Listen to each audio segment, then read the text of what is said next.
Magandang umaga, narito na ang PTV Balita Ngayon. Bumisita sa Malacanang si IMF Managing Director Cristalina Georgieva. Mainit naman siyang sinalubong ni Pangulong Ferdinand R. Marcos Jr. Tinalakay nila sa kanilang pulong ang mga isyong may kinalaman sa ekonomiya at paano mapapanatili ang pag-unlad ng bansa. Naniniwala ang Pangulo na uunlad ang ekonomiya ng bansa dahil sa patuloy na pagtulong ng International Monetary Fund.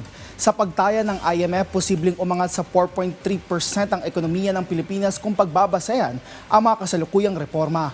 Ang IMF ay isang global financial institution na layong tulungan ng mga bansa para lumago ang kanilang mga ekonomiya sa pamamagitan ng pautang.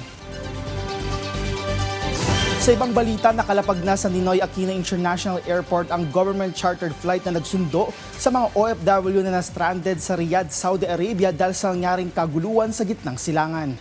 Kabuang 343 pasahero ang lulan ng flight kabilang ang 328 mga OFW, 11 mga bata na higit 2 taong gulang, 2 bata na wala pang 2 taong gulang at 2 escorts. Sa kanilang pagdating sa bansa, agad silang sinalubong at inasikaso ng mga tauhan ng Department of Migrant Workers, DOH, DSWD at OWA.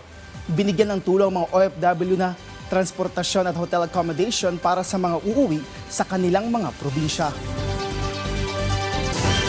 Sa ating lagay ng panahon, dala pa rin ng amihan ang malamig na simoy ng hangin na nararanasan sa bansa lalo na sa gabi at madaling araw. At dahil sa amihan, makakaranas ng manakanakang pag-ulan sa Bicol Region, Batanes, Cagayan, Isabela, Nueva Vizcaya, Apayao, Kalinga, Mountain Province, Ifugao, Northern Samar at Eastern Samar. Dahil sa epekto pa rin ng amihan, magiging maulap naman ang kalangitan na may mga mahinang pag-ulan sa Metro Manila. Ang nalalabing bahagi ng Luzon, Northern Mindanao, Caraga at Zamboanga Peninsula dahil pa rin sa amihan.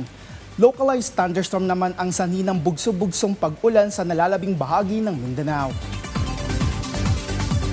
At yan ang mga balita sa oras na ito. Para sa iba pang updates, i-follow at i-like kami sa aming social media accounts at PTVPH. Ako si Rod Lagusad para sa Pambansang TV sa Bagong Pilipinas.